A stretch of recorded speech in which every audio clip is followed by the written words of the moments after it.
Hey everyone, welcome to the channel. Today we are canning passion fruit. So the first task to get this done is to get the passion fruit skins all cleaned up and ready to go. So you can see I'm cutting off the ends here.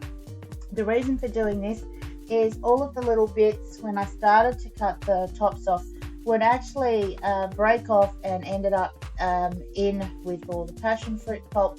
So I made the decision that I am going to cut all the ends off, even though it's a really tedious job, and then I'm going to rinse off the passion fruit. I know we only want the inside of the passion fruit, but the outside of the passion fruit, when you have little bits stuck on it, or little bits of grass or pollen or whatever has come in out of the garden, you don't want that inside the passion fruit pulp before you can it. So give them a really good rinse, then put them in a strainer just so that they can drip dry, and that is all you need to do to get them prepped before you start cutting them open and getting them into a container ready to turn into a jar of passion fruit. Now I'm only doing straight passion fruit here today, so this is a really simple way to do it. So you can see this is the water I rinsed them in. Can you imagine having all of those little icky bits in your passion fruit? It wouldn't make for a very nice passion fruit pulp.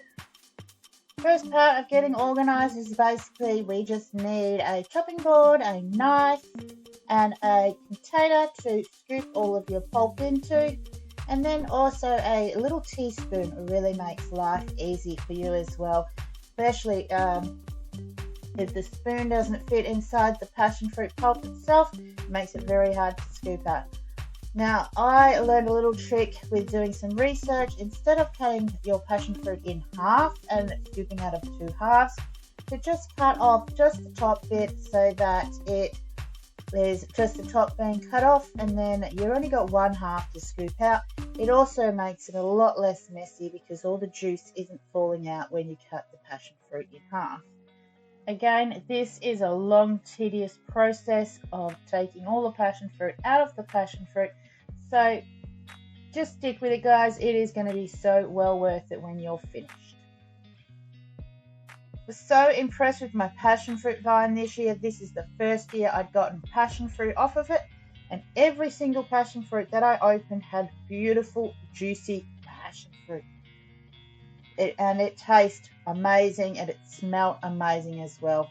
So guys, if you can, these are a Ned Kelly passion fruit vine. They did the best here in Western Australia where I live. So if you can, go out and buy yourself a couple. I had 2 passion fruit vines that did the most amazing amount of passion fruit.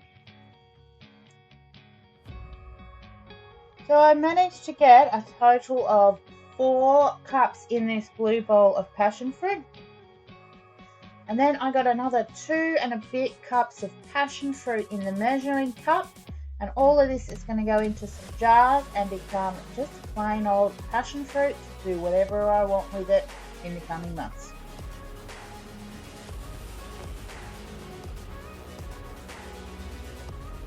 Guys, have you come to help?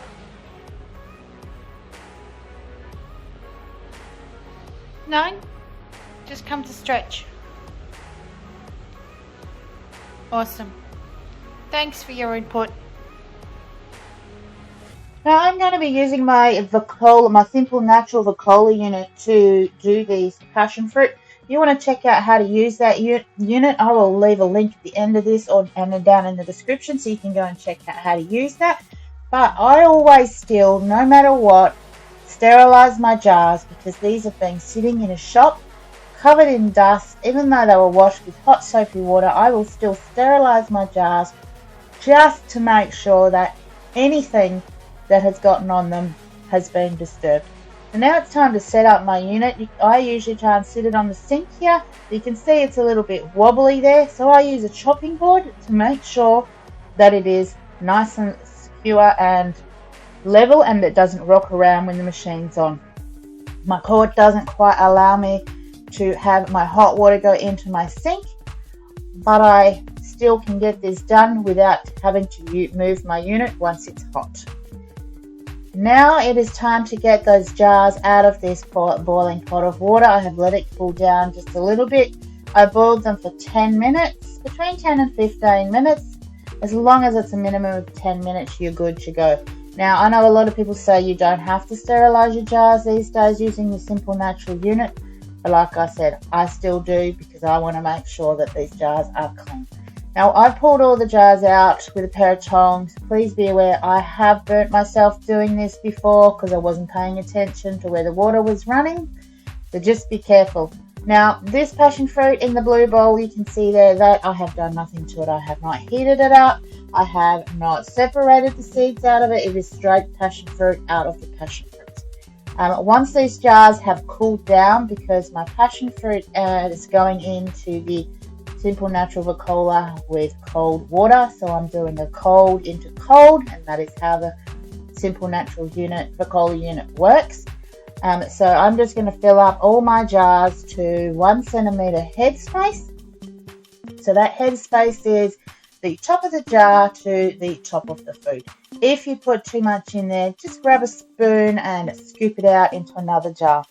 When you debubble your jars, make sure that you're using something plastic or wooden. I was using a icy pulp stick there. It just means you're not going to scratch the glass jars or break the jars whilst you're doing it. So once these guys have all been filled and debubbled and topped up or a little bit removed, using a clean cloth, paper towel, whatever it is you want to use, using hot water and or vinegar, wipe the rings, put the lids on top.